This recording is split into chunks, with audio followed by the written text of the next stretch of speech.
주에 우리 함께 읽는 토라 포션 파라샤 모세의 글은 민수기 27장을 읽겠습니다. 여기서 이제 우리가 잘 아는 바대로 하나님께서 모세를 택하고 기름을 부어서 하나님의 이 일을 이루게 하십니다. 그리고는 이제 그 맡기신 일이 완성되려고 하는 그 순간에 이제 아바림 산에까지 올라가서 이스라엘 자손을 내가 이끌고 와서 이제 들어갈 땅 것을 바라보아라 이렇게 말씀하시고, 그러나 너는 못 들어간다. 그러니까 이제 모세가 그러면 나 대신에 한 사람을 세워주십시오라고 지금 기도하고, 그렇게 이제 기도할 때에 하나님께서 누구를 택하십니까? 여호수아를 택합니다. 왜 여호수아를 택했는지 이유가 나옵니까? 뭐라고 나옵니까? 예, 특별히 이것을 막 완전히 그 이유다라고 딱 못 박아서 말씀하지는 않으시지만, 여호수아는 그 안에 영이 머무는 자니 너는 데려다가 그에게 안수해라 이렇게. 그래서 그 안에 영이 머무는 자다. 히브리어를 보아도 뭐 별다른 뜻이 없어요. 그냥 이쉬 사람인데, 아쉘 어떤 사람이냐면 루아흐보. 루아흐는 여러분 영, 바람 이런 뜻이잖아요. 영이 인 전치사 뭐뭐 안에 그 안에 영이 있는 사람이다. 그 안에 영이 머무는 사람이다. 이제 이런 의미인 거예요. 그러면 주로 여러분 여기 루아흐 영하고 대비되는 표현은 뭐가 나와요? 주로 육이 나오죠.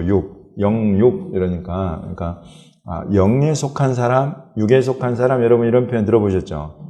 이제 이런 것들을 우리 생각해 볼 수 있어요. 그래서 하나님의 특별히 어떤 하나님의 일을 맡기실 때에는 뭐가 가장 중요하냐면 영이구나 하는 것을 우리가 알 수 있어요. 왜냐하면 하나님은 영이시니, 하나님의 일을 하려면 하나님과 소통을 해야 돼요.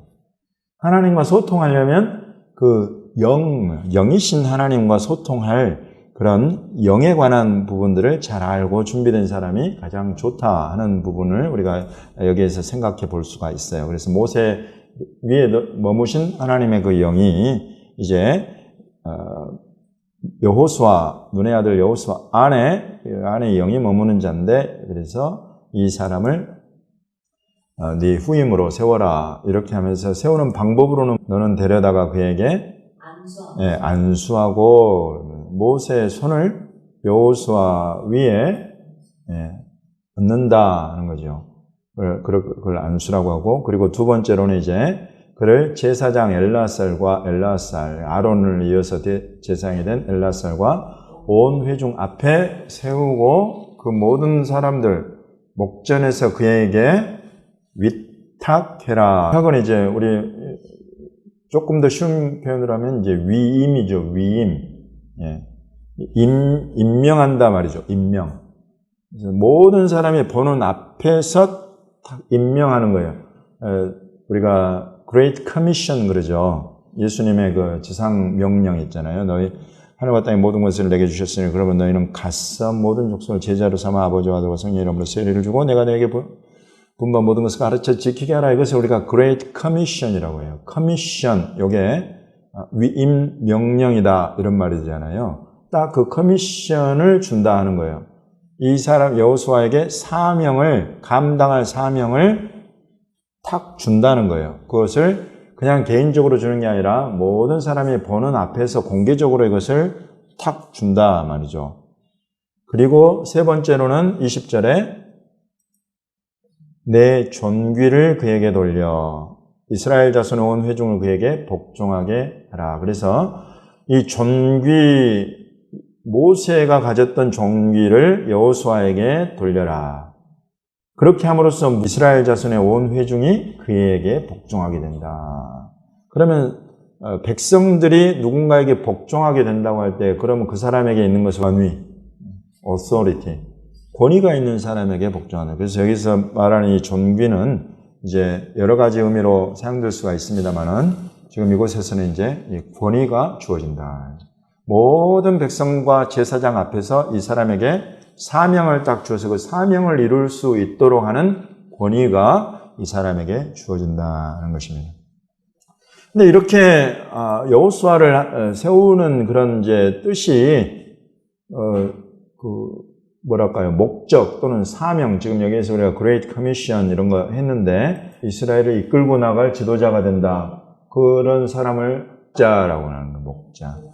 그로 이 한 사람, 이 사람을 회중 가운데 세워서, 회중 위에 세워서 그들 앞에 출입하며 그들을 인도하여 출입하게 하사 여호와의 회중이 목자 없는 양과 같이 되지 않게 하옵소서.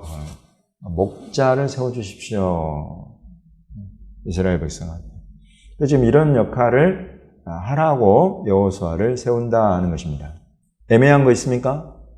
없죠. 아주 명확하게, 명쾌하게 다음 후임자를 세우는 하나님의 방법이 여기 딱 나와요. 여러분, 여기에서 하나라도 빠지면 제대로 위임, 이게 안 돼요. 아예 딱 이렇게 할 때는 공개적으로 모든 백성들 앞에서 딱 이 사람이다 하고 세워야지, 그렇지 않으면 분란이 생겨요. 이 지파에서 누구 내밀고 저 지파에서 누구 내밀고 이게 그냥 분란만 만듭니다. 그러나 다 모든 사람 앞에서 이 한 사람을 딱 세우고 그에게 안수하고 그에게 커미션을 딱 맡기고 그리고는 권위를 그에게 부여한단 말이죠. 선지자들의 글 보겠습니다. 열왕기상 18장 마지막 절 46절 한 절하고 그 다음 19장까지를 읽으시면 되겠습니다. 여기는 이제 모세의 역할을, 모세의 그런 지도자의 자리에는 이제 선지자 엘리야가 등장을 하죠. 그리고 이제 엘리야가 우리가 너무나 잘 아는 유명한 갈멜산에서의 이런 백성들을 하나님께로 돌리는 이 사명을 이루고는 이제 이세벨이 잡아 죽이겠다 하니까 이제 피하는 그런 장면으로 좀 나옵니다. 그리고는 이제 하나님의 산 호렙에 이르러서 하나님과 대면합니다. 그래서 왜 여기 있느냐, 그러니까 대답하는 소리를 우리는 잘 알고 있습니다. 그러니까 이제 하나님이 그 소리를 들으시고는 엘리야에게 사명을 주시는데, 이제 아람의 왕을, 후임 왕을 세우고 이스라엘의 후임 왕을 세우고 너를 대신할 선지자, 후임 선지자를 세워라, 이렇게 말씀하십니다.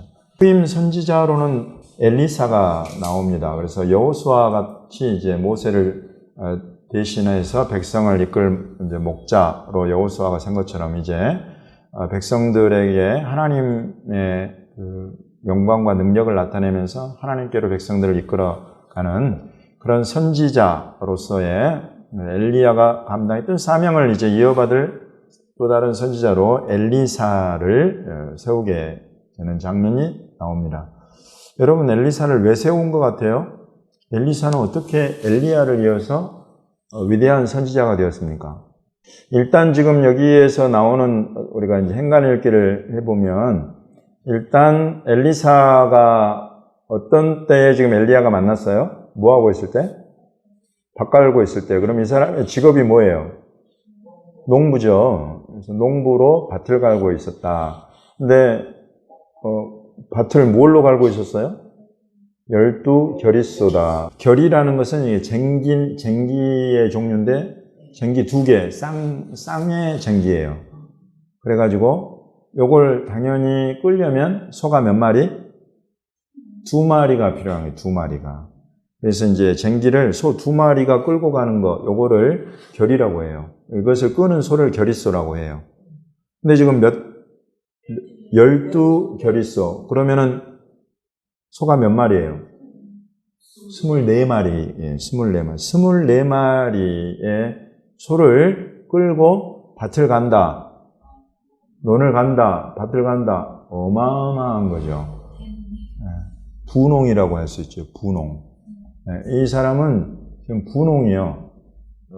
적어도 지금 여기가 일꾼으로 나오는 건 아닌 것 같고, 이 사람이 지금 그 12결이, 그러니까 한 결이마다 이걸 이제 끄는 사람이, 담당하는 사람이 한 사람씩 있었을 겁니다. 근데 이 사람이 지금 자기는 12번째 결의소와 함께 있었다. 그러니까 이제 총 책임자로 전체를 쭉 관장하는 사람의 모습으로 좀 나와요. 그래가지고 이제 엘리야가 딱 만나고는 겉옷을 던졌어요. 아까 모세는 여호수아에게 뭐 했어요? 안수했어요. 안수했어요. 근데 지금 여기에서 엘리야는 엘리사에게 겉옷을 벗어도 던졌어요. 겉옷을 벗어서 그의 위에 던졌다. 그러니까 자기가 입고 있던 겉옷을 딱 벗어가지고 엘리사 위에다가 휙 던져서 엘리사 위에 이게 탁 이렇게 덧입혀지게 그렇게 한 거예요. 그래서 이 선지자 직과 이 사명을 내가 너에게 위임하려고 한다는 그런 것을 지금 상징하고 보여주고 있는 그런 거예요. 그러니까 이제 엘리사가 소를 버리고 엘리야에게로 달려가서 소를 버리고 엘리야에게 달려갔다. 그러면 요 표현은 지금 이것을 왜 하필이면 나를 이런 거예요? 아니면 그 다른 표현은 뭐가 있을까요? 나를 내가 저런 위대한 선지자의 반열에 내가 부르심을 받다니 이런 어떤 뭐랄까 열심해 보이죠. 소를 버려버리고 엘리야에게로 달려갔단 말이죠. 그런 어떤 것이 나와 이 사람 안에 지금 어떤 사모함과 이 열정 이런 게 보이죠. 그런 게 보여요. 그리고 또 하나는 하건대 나를 내 부모와 입맞추게 하소서. 그리한 후에 내가 당신을 따르겠습니다. 그러니까 엘리사가 돌아가라 내가 내게 어떻게 행하였느냐 이 표현은 그래라 이런 표현인 거예요. 그러니까 엘리사가 그를 떠나 돌아가서 한 겨릿소를 가져다가 잡고 몇 마리를 잡은 거예요. 2마리를 잡고 소 기구는 불사르고 그 고기를 삶았다. 그러니까 소 기구를 이건 뭘 보여주는 거예요? 어떤 결단을 보여주는 거죠. 결단을 보여주는 거예요. 내가 지금까지 생업으로 삼고 왔던 이것을 불태워가지고 그 소를 또 그것을 했던 그 가축인 소를 딱 잡아가지고는 백성들에게 주어서 먹게 했다. 대접해버린 거예요. 이건 결단을 보여주고 그리고 또 하나는 뭘 보이냐면 부모와 입맞추게 하소서. 지금 부모와 가족 간에 이게 어떤 관계를 보여주고 있어요? 엘리사가 아주 좋은 그래서 부모로부터 축복을 받고 내가 이 선지자직을 맡게 된 것을 부모로부터 축복을 받고 내가 당신을 따르겠습니다 라고 말을 하고 엘리야도 그렇게 해라 라고 하고 엘리사가 과연 그렇게 하고 엘리야를 따라서 수종들었다 라는 이런 이 면면을 살펴볼 때 엘리사가 어떤 사람인지 대략 보여요. 이 사람은 적어도 딱 그 부르심에 완전히 전적으로 헌신하고 순종하려는 이 삶의 자세, 또 부모, 이 권위 여기에 순종하는 그런 관계, 그런 모습 딱 보이고 실제로 이제 그러면 어떻게 이렇게 해서 이제 말하자면 이제 선지자의 어떤 견습생이 된 거거든요. 이제 그러면서 엘리야가 엘리사를 데리고 다니면서 이제 훈련을 시키는 거예요. 교육을 시키는 거죠. 그러면서 이제 최종적으로 어떤 일이 일어나는가 우리가 여기 부분 한번 읽어보겠습니다. 열왕기하 2장. 그래서 지금 여기에서 보면 이제 엘리야를 따라 나선 엘리사가 엘리야를 하나님께서 하늘로 취해 가시는 그 장면 그것을 그 현장에 있게 되는 것을 보게 되죠. 그러면서 또 여기서 보면 엘리사가 어떤 사람인가 하는 게 9절에 조금 나오죠. 하나님께서 나를 데려가기 전에 너한테 어떻게 할지를 구하라. 그러니까 엘리사가 당신의 성령이 하시는 역사가 갑절이나 내게 있게 하소서. 2배나. 그러니까 엘리야 당신이 이룬 성령의 역사보다 나는 2배의 역사를 이루고 싶습니다. 라고 구하는 거죠. 그러니까 엘리야가 네가 참 어려운 일을 구한다 그러면서도 그러나 나를 내게서 데려가는 것을 내가 보면 그 일이 내게 이루어지려니와 그렇지 않으면 이루어지지 않을 것이다. 이제 그리고는 하늘 올라가는 장면을 엘리사가 보는 그런 장면으로 이어집니다. 그러면서 이제 엘리사가 그 이후에 왕을 하나, 둘, 셋, 넷, 4명이나 치르면서 한 50년 정도를 이제 선지자 사역을 하게 되는 그것의 출발이 지금 기록이 되어 있죠. 여기에서부터. 그런 어떤 선지자 직분의 직임의 이양 이런 것들이 보이고 처음에는 이제 겉옷을 위에 딱 집어 던지는 것으로 시작을 했는데 이제 이곳에서 실제로 이제 엘리사가 선지자로서 세워지게 되는 것은 이제 하나님의 성령의 기름 부음 그 가운데에서 이제 선지자직이 시작이 되었다 하는 것들을 알 수가 있습니다. 여러분, 하나님께서 엘리사를 왜 선지자로 세우셨는가? 이제 목적, 엘리사를 선지자로 세우신 목적, 이런 부분들도 이제 우리가 생각해 볼 수 있어요. 그런데 아까 기본적으로 하나님께서 아람 왕, 이스라엘 왕, 그 다음에 선지자 3명을 세우라고 하실 때에 그때 하신 말씀을 우리가 떠올려 보면 아람 왕이 칼로 죽이고, 그리고 살아남은 자를 이스라엘 왕이 죽이고, 또 이스라엘 왕이 죽이고도 살아남으면 엘리사가 죽일 것이다.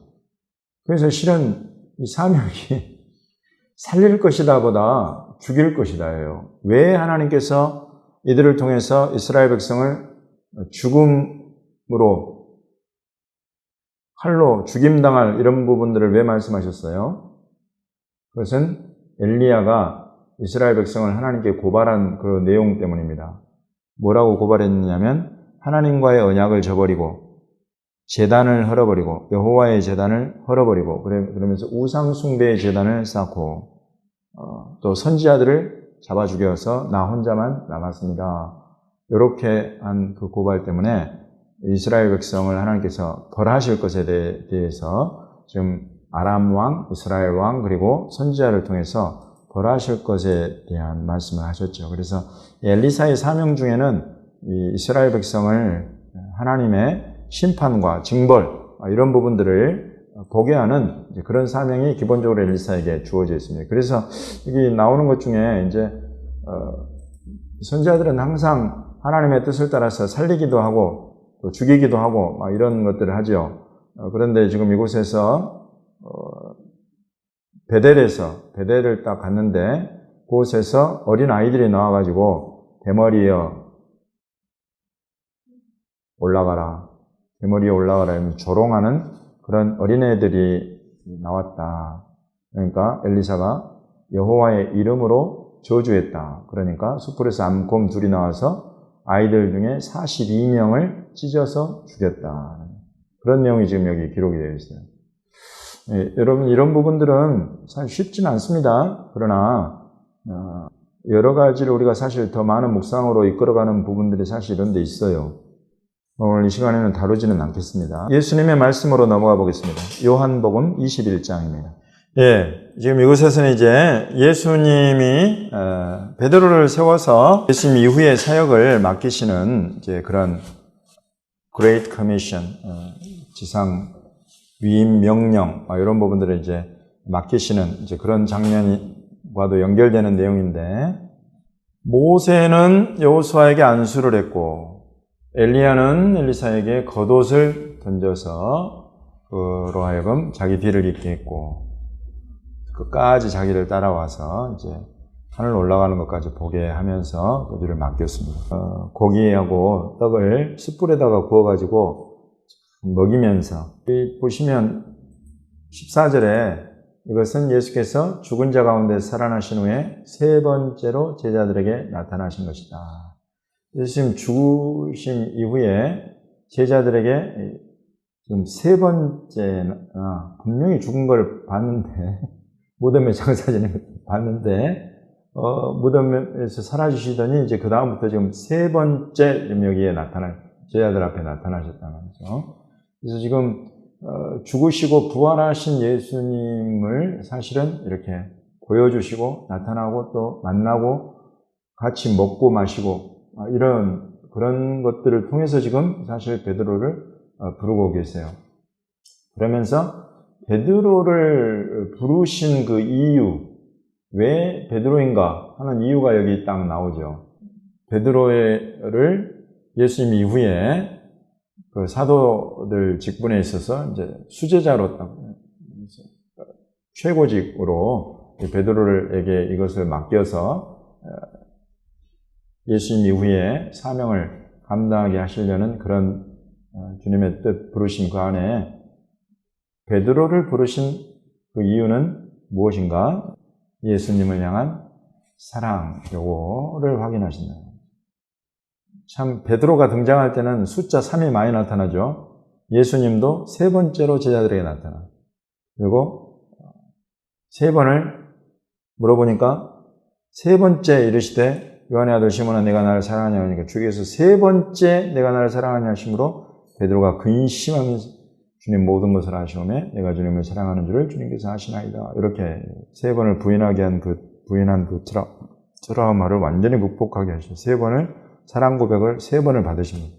부인한 것을 한 번씩 한 번 부인에 한 번 사랑 고백으로 상쇄 시키면서 베드로 안에서 이것을 회복하시면서 그러면서 사명을 주시는 거죠. 내 어린 양을 먹이라, 내 양을 치라, 내 양을 먹이라. 목자의 사명을 맡기는 겁니다. 그래서 이제 예수님 올라가시고 예수님을 믿는 수많은 사람들이 교회가 이렇게 아주 그냥 크게 일어날 때에 그들을 맡아서 먹이고 또 돌볼 목자로서의 사명을 베드로에게 주시는데 베드로에게 확인한 단 한 가지는 예수 그리스도를 향한 사랑이었다. 그거 딱 하나 보고 예수님 베드로를 세워서 맡겼다는 것입니다. 여러분 우리가 지금 이런 것들을 들여다보는 이유는 저와 여러분을 향한 겁니다. 저와 여러분을 향해서 주님이 나에게는 주님이 어떤 목적, 어떤 부르심이 있는가, 그 어떤 목적과 어떤 부르심을 위해서 나를 부르셨는가, 이걸 생각하시라는 것이고, 주님이 왜 나를 사랑하시고, 주님이 왜 나를 부르셨을까, 이런 것들도 한 번씩, 이런 지금 위대한 믿음의 사람들을 반추해 보면서 내 모습을 한번 돌아보시라는 거예요. 나는 어떤 사람이길래 주님이 나에게 이런 사명과 이런 부르심, 이런 삶의 자리로 나를 이끌어 가시는가? 그럼 이런 것들을 찾아보시라는 것입니다. 사도들의 글은 디모데전서 1장.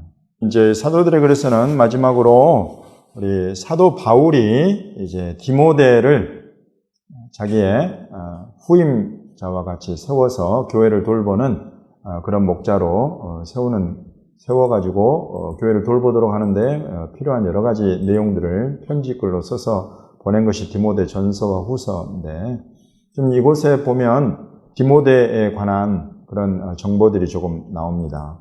사도 바울에게 참 아들과 같이 되어서 교회에 사도 바울이 세운 여러 교회들을 돌보는 그런 믿을 만한 차기 후임자가 되었는가.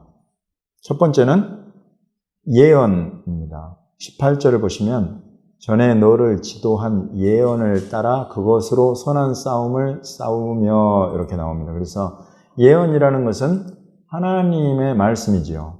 그래서 디모데를 향한 하나님의 뜻과 계획과 부르심이 이 예언을 통해서 주어졌다. 이 예언은 언제 나왔었냐면 디모데 전서 4장 14절을 보시면 내 속에 있는 은사고 장로의 회에서 안수받을 때에 예언을 통하여 받은 것을 가볍게 여기지 말아라. 이렇게.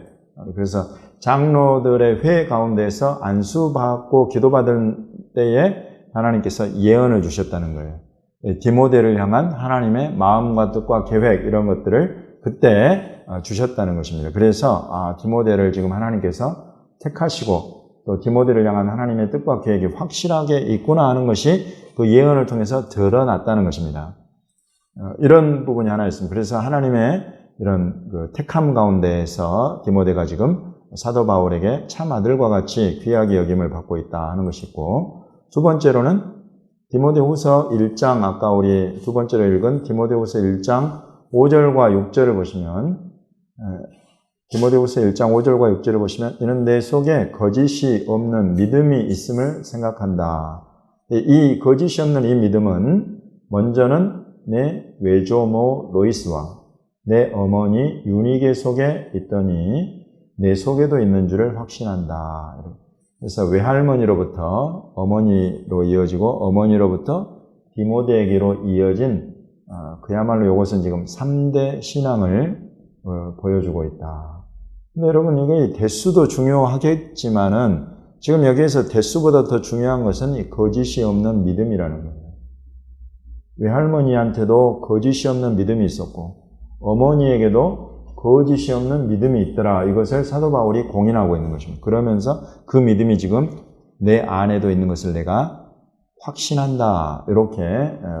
그래서 이런 믿음이라는 것은 사도 바울이 철저하게 하나님의 은혜다라고 하는데, 거짓이 없는 이 믿음의 은혜를 외할머니한테도 엄마한테도 그러더니 지금 너한테도 주셨구나 하는 그런 하나님의 은혜의 확정을 지금 사도 바울이 하고 있는 거죠. 그래서 사도 바울이 1장 6절에 이어집니다. 그러므로 내가 나의 안수함으로 내 속에 있는 하나님의 은사를 다시 불릴듯 하게 위하여 너를 생각나게 한다. 이렇게 생각나게 한다. 그래서 이제 사도 바울이 그런 확신 가운데서 디모데를 안수함으로 세운다는 것입니다. 교회 가운데에 여러 가지 은사들을 가지고 교회들을 섬길 수 있도록 안수한다. 그래서 아까 모세가 여호수아에게 안수한 것처럼, 그리고 지금 이곳에서는 사도 바울이 디모데에게 안수함으로 하나님의 성령의 충만함 가운데 은사들을 받게 한다. 이런 것들을 지금 우리에게 보여주고 있습니다. 그러면서 더불어서 안수에 대해서 이야기할 때 사도 바울이 디모데한테 딱 그러면 너는 아무나 경솔하게 안수하지 말아라 라고 이야기합니다. 그러면서 이런 안수라는 것은 그야말로 하나님의 성령의 기름 부음을 받게 하고 그 성령 안에서 은사들을 받게 하는 너무나 중요한 건데, 왜 경솔하게 안수하지 말라라고 하느냐면 그 사람의 더러운 죄에 내가 영향을 받을까 한다. 이런 것들이. 그래서 안수한다는 것은 굉장히 어떤 육체적인 그런 교류가 아니라 상당히 이게 영적인 교류구나 하는 것들을 우리에게 보여주고 있어요. 그래서 여러분, 누가 됐든지, 교회 리더십이 됐든지, 성도가 되었든지, 안수함으로 기도한다고 할 때는 경솔하게 하면 안 된다 하는 것을 우리에게 알려주고 있어요. 그렇지만 지금 사도 바울은 외할머니, 어머니, 지금 디모데에까지 있는 이 하나님의 은혜로 주신 거짓이 없는 이 믿음을 확신하고 확증하였기 때문에 그에 비해 안수해가지고 은사들로 하여금 불릴듯 일어나게 해서 그것들 가운데 교회를 섬기게 하는 교회 리더십으로 세운다 하는 것. 그리고는 이제 사실 그런 어떤 위임, Great Commission의 목적, 이런 것이 디모데한테는 말씀을 전파하라. 고난을 받으면서 복음 전도자의 일을 하라. 이러면서 복음 전도, 말씀 전파, 이 사명에 대해서 확실하게 디모데에게 있다는 것을 알려줍니다. 요거 네가 절대적으로 감당해야 될 네 직무요, 네 사명이다. 이런 것 알려주는 거죠. 여러분, 우리가 이렇게 구약에서 두 군데, 신약에서 두 군데를 보면서 지금 어떤 하나님 나라의 일들, 또 그 가운데 있는 사람들, 이렇게 불러서 맡기는 일들, 이런 것들을 우리가 살펴봤어요. 저 멀리 있는 사람들 같지만 저와 여러분을 향한 우리 주님의 부르심, 이것과 반드시 직결되고 연결되는 내용들입니다. 그래서 이제 이런 것들 안에서 내가 만약에 뭔가 조금 부족하다고 생각이 든다면, 내가 이 말씀 전파와 복음 전도와 이런 거 가장 기본적인 하나님 나라의 너무나 중요한 사명인데, 이런 것들, 그리고 교회 안에서 내가 내 역할을 잘 감당하고 하는 부분에 뭔가 부족함이 느껴진다면 어떤 방법이 있겠어요?